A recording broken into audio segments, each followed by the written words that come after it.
Investigates that George Floyd and former officer Derek Chauvin both worked security for her at El Nuevo Rodeo out on Lake Street. Investigative reporter Eric Rasmussen just spoke with that woman. He's here now with more on what she said. Eric? Jackie, to be clear, while Maya Santamaria says the two men worked for her as recently as last year, she says she does not know if Derek Chauvin and George Floyd ever actually spoke to each other.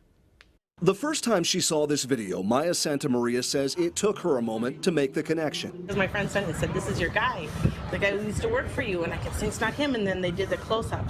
And that's when I said, "Oh my God, that's him." She says now former Minneapolis police officer Derek Chauvin worked security for her at El Nuevo Rodeo for 17 years before she sold the club just months ago. He sometimes had a real short fuse, and he seemed afraid.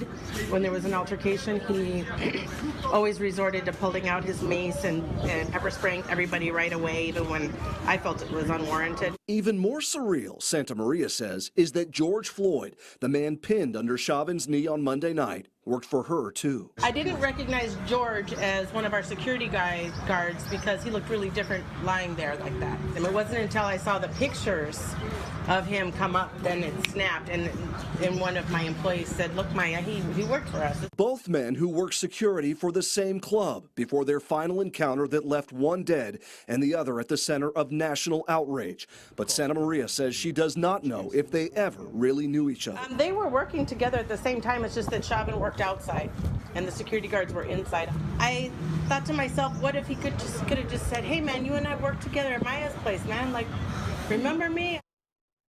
Santamaria says George Floyd had been working security at her club for about a year. On some of their busiest nights, she said he might have been among 20 or 30 people she would bring in for security, in addition to off-duty police such as Chauvin. We've reached out to Chauvin's attorney and the Minneapolis Police Department about this development, but at this point, we're still waiting to hear back from both.